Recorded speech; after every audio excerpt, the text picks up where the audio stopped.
Okay, we're in East Point. This is the East Point Historical Society, and we're only a few blocks from my house. And this is the site that used to be East Point's swimming pool. There were 2 different pools here, and both of them were segregated for white people only. So when I moved to East Point about 20 years ago, there was no mention of the old pool. And I was curious about where it was, and so I got permission in 2023 to create this installation that you see now that marks the footprint of the 1950s pool and tells some of that history. There's a couple signs and one along the fence that talk about the history of swimming in America and in Atlanta specifically. And all of this is history that I was learning in 2022, 2023 that ended up in the book, The Pool is Closed. We created the installation.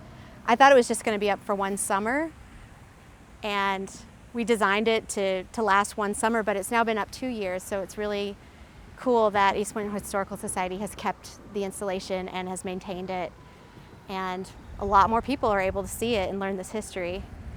When I would ask people about why we didn't have a pool, generally the consensus was those pools were old, difficult to maintain, and they fell into disrepair during the late 70s and early 80s and had to be demolished. And though I could sort of accept that rationale, it didn't explain to me, well, why the cover up? Why fill it in and not tell the story? And why does East Point still have no swimming pools? You know, that was 40 years ago. East Point's grown. There's lots of kids who've grown up in East Point without any place to swim. And when you start looking at the history of swimming in America, you see that what happened here in East Point happened in dozens and dozens of small towns across America where the WPA helped fund the first swimming pools. And after integration, largely white voters did not want to continue funding those pools. Getting kind of wet now. Yeah, I know. Want to run for it? It's leaking through. We're going to drive to the other side of the tracks, literally, to East Washington community, which was segregated African American in 1912, and that's where the black pool was built. And so if that was like 1954, they were certainly anticipating racial integration, and they were building sort of separate but equal pools. So this is John D. Milner Park.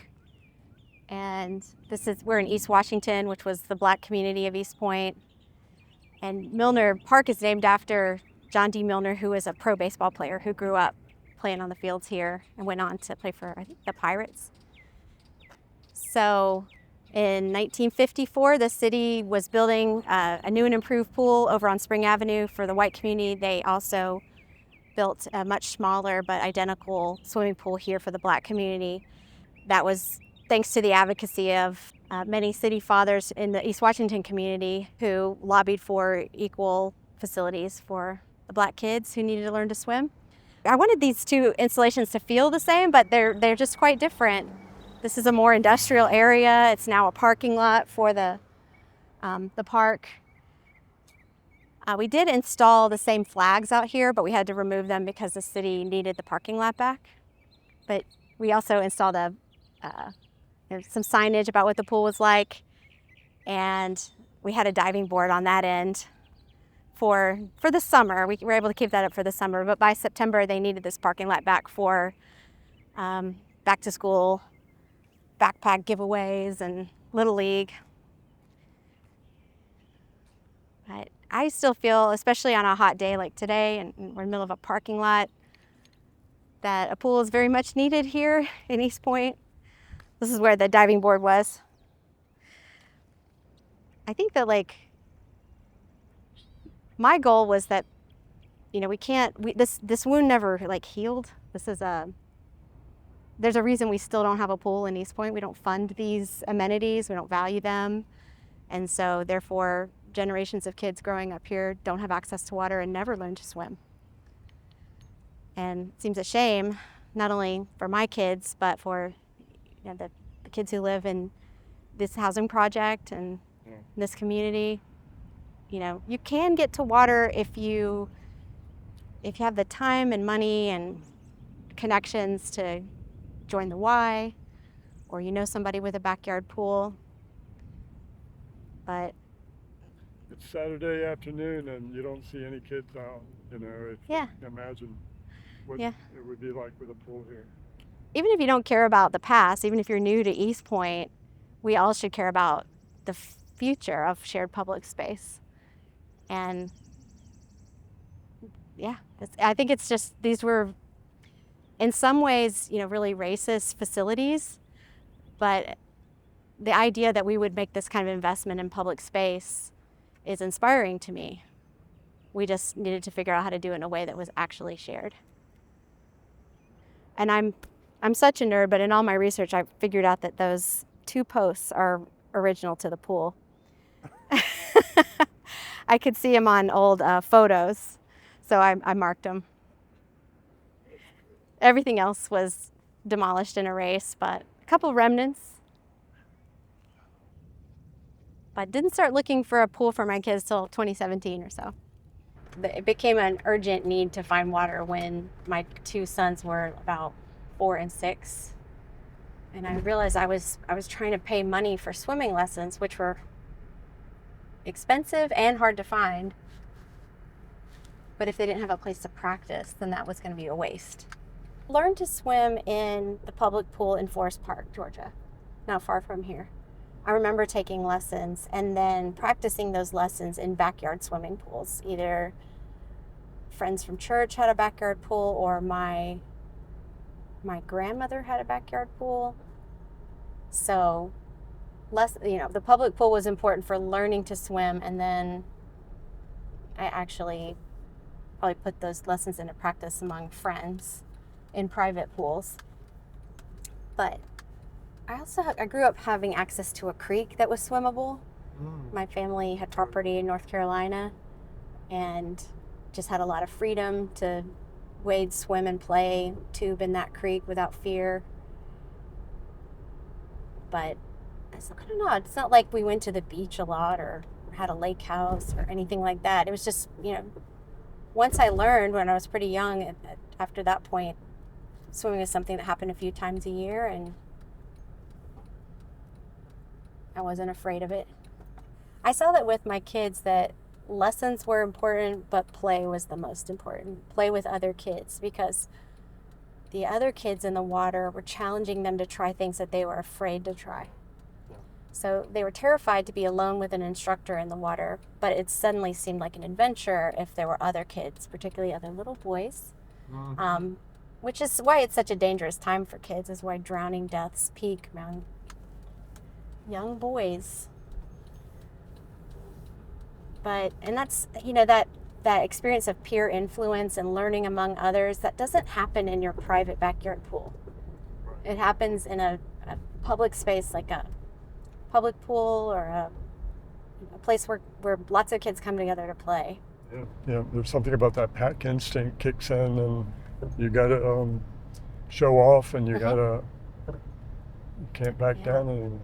And I saw that over and over when we went to like Grant Park Pool or John A. White Pool, that the exact lessons that they were afraid of a week before, they were excited to show off to other kids. Can you talk a little bit about how they handled your research involving going to all these different pools? They were your research yes, subjects? my research partners and subjects, and they were little. I don't think they understood that I was a writer at all. They just were enjoying the adventure of searching for and exploring new pools every weekend. And for the whole summer of 2018, I just made a map and a list and thought, if we're intentional, we're going to visit every public pool in Atlanta. And it was a rainy summer, just like now, so we got rained out of quite a few pool visits. But I don't think they had any sense that this was like a project I was researching. They just were excited, and usually Saturday mornings they woke up like, what pool are we going to today, Mom? Maybe. And I was enjoying it too. I wasn't taking notes at the pool. I would take a few photos, but for the most part, I needed my hands to be wet in the water with the kids, enjoying it and observing. But later on, I would go back and do some research on, you know, how old is this pool? What was the neighborhood like? How was it funded? How was it changed? Because each pool is kind of a universe. They each have their own history, and most of them have been built and rebuilt a couple times. City of Atlanta has 19 or 20 pools, and over the years, there have been long periods where they were shut down, redesigned, repaired, and rebuilt. Did you come across much writing about what a public utility it is, or a public good, or a common good, and that in terms of discussion about why there should be these swimming pools? There's a great book that I read called Contested Waters, A Social History of Swimming Pools in America by Jeff Wiltsey. And it's fascinating. It's about the history of pools in America, and it does not at all focus on the South. It's the first swimming pools in America were called public baths, and they were in big cities like Boston and New York, and they were for the unwashed masses, these large immigrant communities crammed into tenements without adequate sanitation. So these were literally public baths where people went to get clean, and it was mostly for men and boys. I don't know what the women did, or maybe they had a day, but it was strictly gender segregated. And people were, they weren't there to, swim laps, but it quickly became playful. And so that's another reason why it was gender segregated. Rowdy, naked boys couldn't be mixed with women and girls. And it wasn't until like the 30s that big swimming pools that were like gender integrated, class integrated, were opened in like St. Louis and New York, the big northern cities. And some of these used like WPA funds, big like resort style pools, and the idea is that they were for like working class people who couldn't go to the beach or couldn't go to a lake and didn't have a vacation destination, but that they could cool off and enjoy summer recreation. So different intent there. It wasn't about disease and sanitation and bathing. It was about giving working class people a place to recreate. And because they were men and women were sharing that space together, and women were suddenly in public in very little clothes, those pools were strictly racially segregated. I learned all this history from Jeff Wiltsey's book, and it's the same story here in the South, that we didn't start having big public swimming pools till the turn of the century. In Atlanta, it was Piedmont Park and Lakewood. The one we're driving to now, Oakland City, was one of those older pools, 100 years ago. It was a big kind of a lake, a swimming lake. Mosley Park, Washington Park. All those ones I just named were just for white people, except for Washington Park. And then later, Mosley Park was kind of like transferred as certain neighborhoods on the west side of Atlanta switched from all white to all black. Those parks and pools became black pools too. And a lot of that history is in Kevin Cruse's book, White Flight, Atlanta and the Making of Modern Conservatism.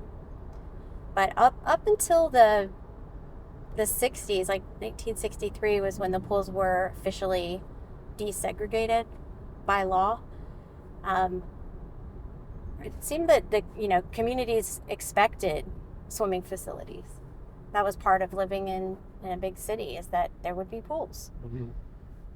But with desegregation, and I use that word, not integration, it's not the same thing. With court order desegregation came white flight, and a lot of people who fled to the suburbs, white people, built their own private swimming pools. And then that was a huge new business, the business of private backyard swimming pools. See, I'm talking and driving at the same time. I need to turn here. Just gonna try to turn here. Sorry. So you can notice the natural terrain. There's like a dip here. Yeah. And this is where there was a huge swimming lake. I see some friends here at the pool. Actually recognize the people.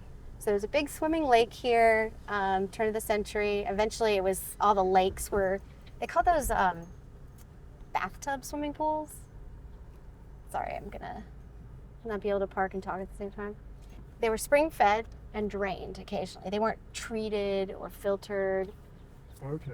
You know, it was just like a lake that they would fill up and periodically drain and then refill. You know, eventually people understood that that wasn't the most sanitary, that kind of need, if you're going to share the pool with the public, you're also sharing it with all their germs and viruses, and that water needs to be circulated and filtered and disinfected with chlorine or chloramine. I like Oakland City Pool, which has been named the James Orange Park and Pool after civil rights leader James Orange. I like this pool because it's very close to East Point. This is one of the oldest swimming pools in Atlanta. It was, this was a swimming lake at one point, sort of like Piedmont Park, Washington Park, Mosley Park. And it doesn't look old because it was renovated very recently, I think 2016 or so. It had been left in disrepair for many years, and during the Kasim Reed administration, he put a priority on bringing back some of these lost facilities like Maddox Park, Martin Luther King Aquatic Center. There's a long list of pools that had been shuttered just because they needed maintenance, and he raised the funds to renovate and restore and bring back these pools.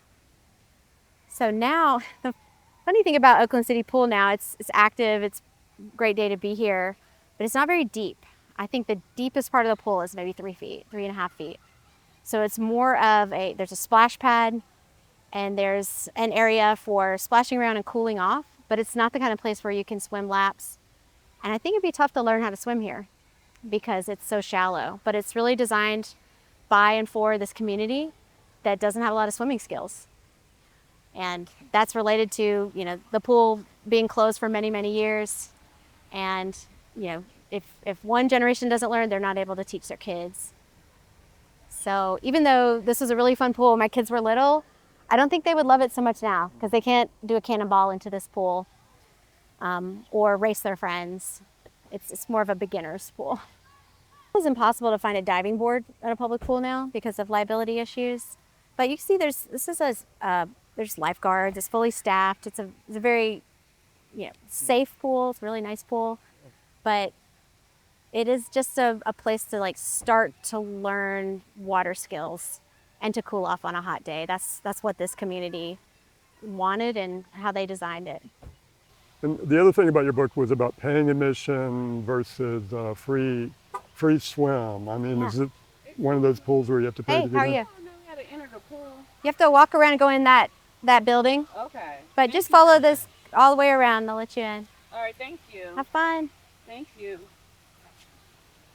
Well, welcome that one. You can still get there, yeah. So does that issue come up here with a pay or free or? In 2018, when I was visiting all these pools, they had a system of pay swim and free swim. There were hours where you would pay $4 or $5 for entry, and then there were free hours after 4 o'clock. I didn't know about that before I started taking the kids to all these pools. I didn't know there was going to be certain times when it was free and certain times when you had to pay. But it occurred to me after the third or fourth time we visited a pool that was completely empty on a beautiful day, and we were, enjoying this great pool, this great facility, but I finally asked a lifeguard, where is everybody? And she explained that this is pay swim, and the neighborhood kids aren't going to pay. If they come at 4 o'clock, it's free. They'll be here during free swim. And I think that has changed. I think all the pools are free all summer now.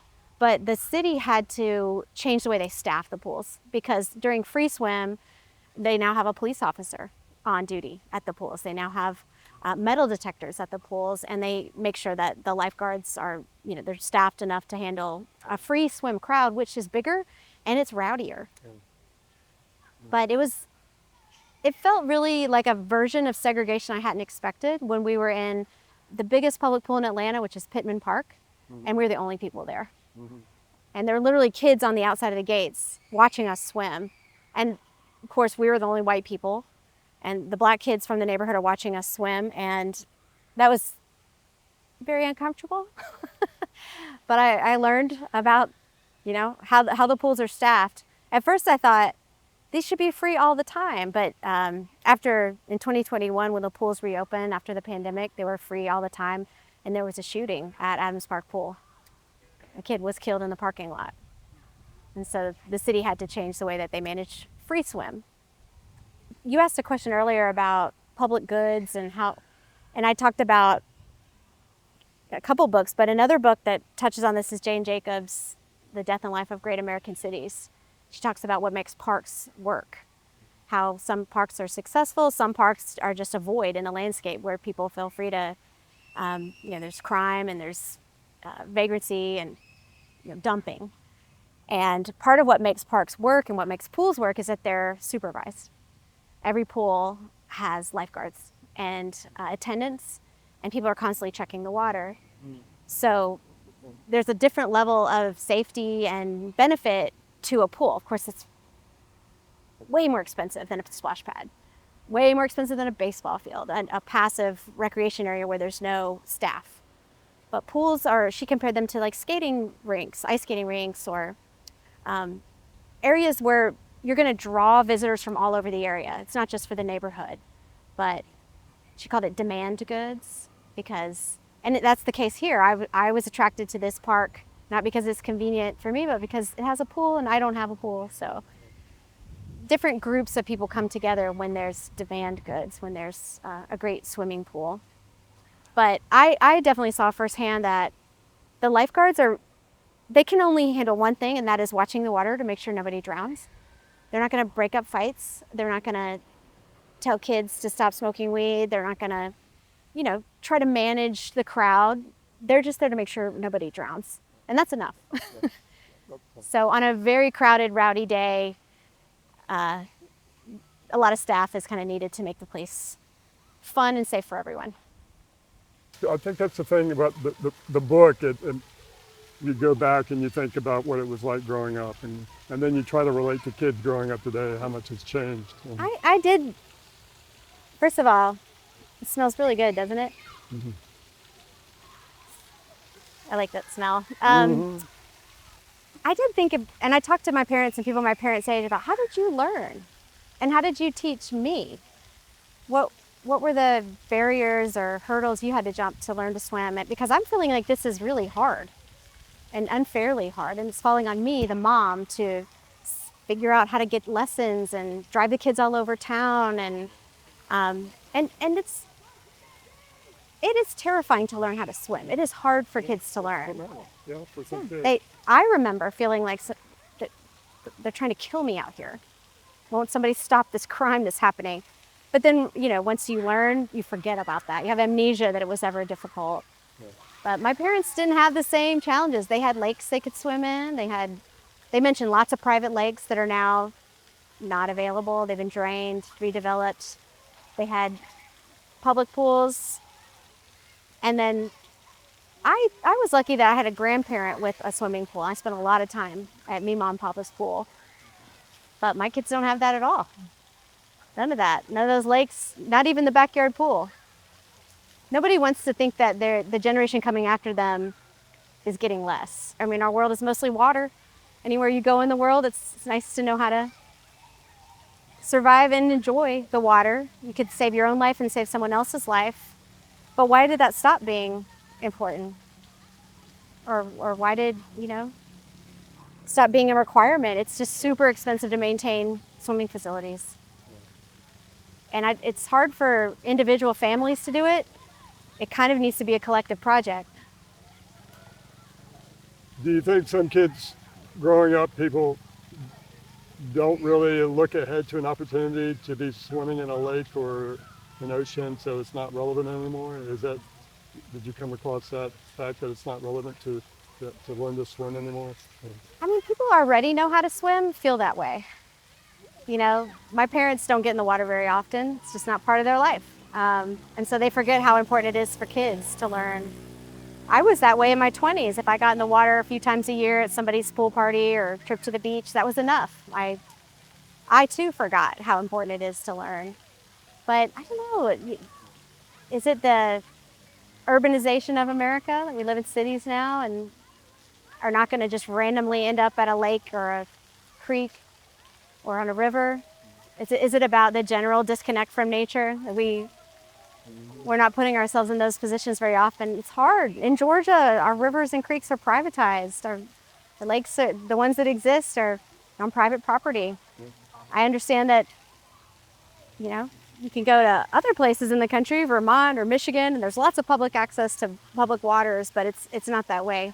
Do you think pools in a way would help a little bit with this extreme polarization, that it would bring Yes. communities back together? Off their screens. Yes, I do. I sound old-fashioned when I say that about getting off their screens, but something I love about the swimming pool experience is that you're not on your phone. You don't want your phone to get wet, so everybody kind of leaves their devices and all of their stuff behind, and everybody's a bit stripped down. Yeah. And taking care of each other. Swimming pools are really special public spaces that are super intimate. They're super joyful. You're exposed, you're vulnerable a little bit more. Yeah.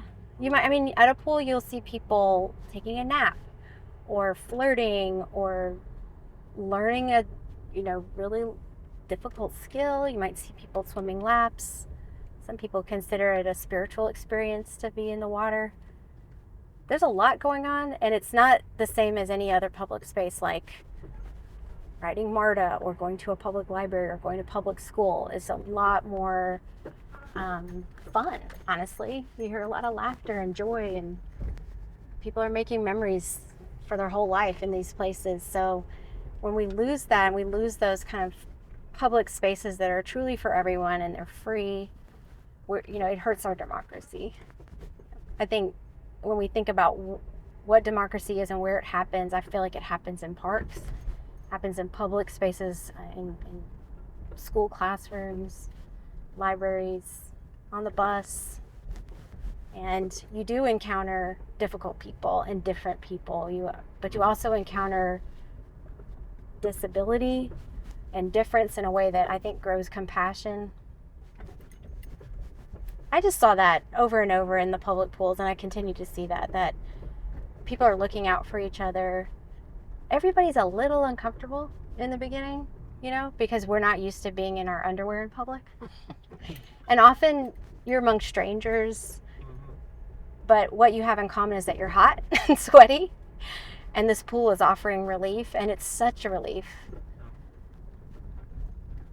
Yeah, sometimes the pool just felt like, I can't believe this is free. I can't believe this is available. It's such a gift. I wonder if you'll be able to see the pool at all.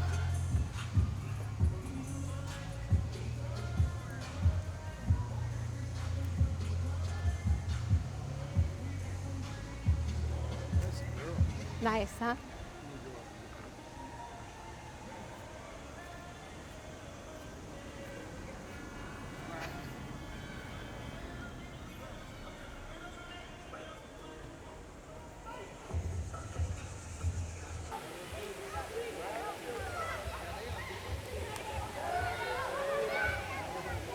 Good crowd here today. Oh, I bet it feels good. This is a deep pool. So I think it was renovated under Maynard Jackson's term. So when they still built deep public pools, and that side is 10 or 12 feet deep. It's really fun. I see diving happening. And this is what a pool should look like. Yes.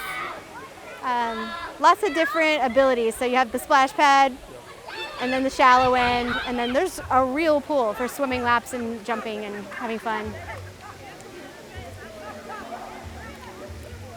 Yeah, I don't think this is free, and it's right in the city, and a lot of people don't even know about it. Yeah. When I told people I was taking my kids to all the pools of Atlanta, and part of the mission was they're gonna learn this summer, and they're gonna learn in public pools. But when I told people about pools, I got a lot of worried looks, and people were a bit concerned about the safety of public pools and the cleanliness. And what you'll see if you hang out at a public pool is every hour there's a safety break. Everybody has to get out of the water. They might call it adult swim. All the kids have to get out of the water. It gives the lifeguards a chance to clear their head, take a break. and somebody samples the water. So I saw that like clockwork. People sampling the water, testing that the chemicals were aligned so that bacteria or viruses are not going to get you. And the lifeguards are never looking at their phone. They're never distracted. They have one job and they're really serious about it. So I felt really lucky. You can go to a hotel pool, an apartment pool, or Airbnb pool, and you get none of those reassurances that it's safe.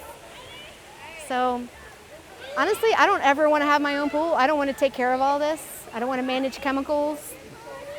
I think this is the way to go. Communities, every community needs a pool.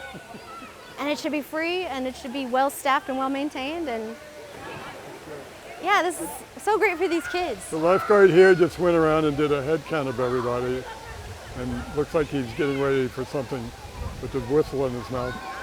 Yeah, it's almost 3 o'clock. I bet we might see a safety break.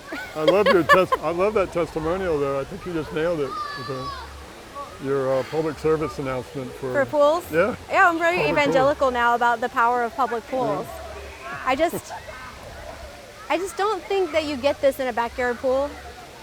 You're not with your friends and neighbors. So what kind of, you've been doing book talks, and what sort of questions, issues are people raising? Are they talking about this? Are you having this conversation regularly now with groups?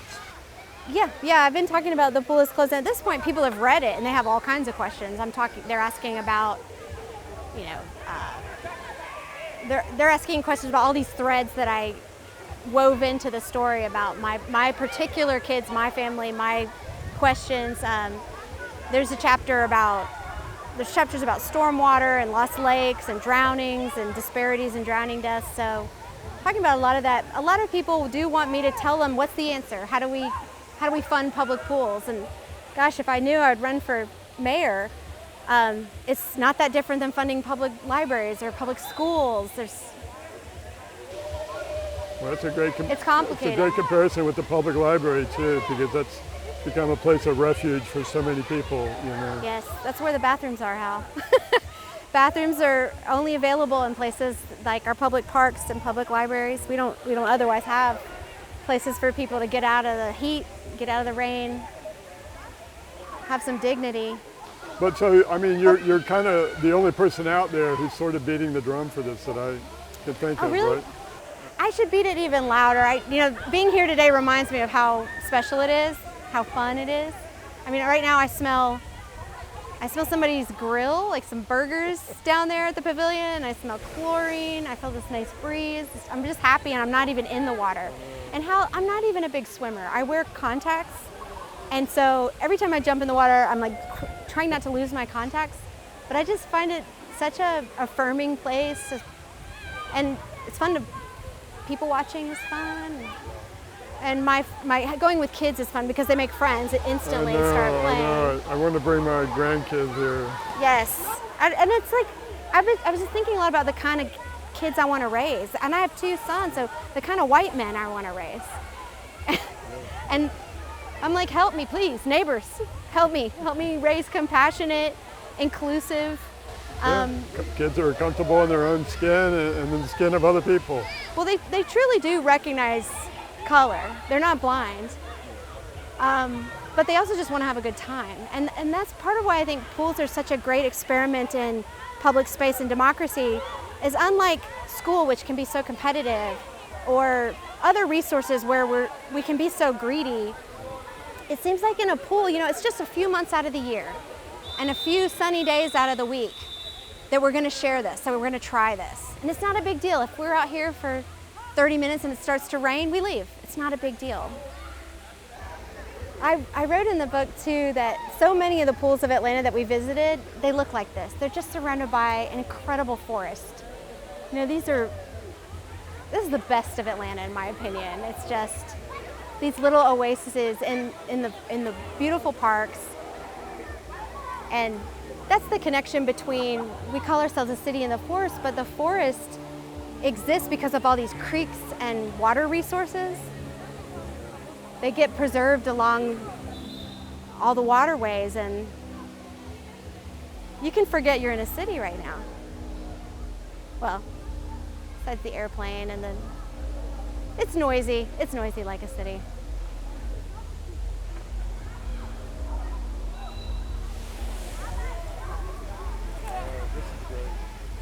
the book is, it's about motherhood, it's about marriage, it's about loving a place, about caring about your community, it's about science and policy and history. And I was an English major, so I'm a writer who just has broad interests. By the way, that's the pool we started at. Yeah, so I don't Coming try back into to. the rain too. This is like the rain. Maybe it's been here the whole time, and we just. Well, that's what makes it so powerful, that you bring in the drama of your own life and your own issues on top of these big infrastructure or social issues that we have. Yeah. I read a lot of novels. I don't know how to write a novel. I'm always going to use this material from my own life, but I'm willing to make myself a character in the story if it makes the story more interesting and makes people care about what I care about. And I'm willing to make myself vulnerable or silly or wrong, even make myself just show the mess of my world and my life if it's going to like disarm someone who doesn't think they care about these issues. Yeah. That's my MO. I only know that from looking back on the work I've done. I don't usually know it going into it.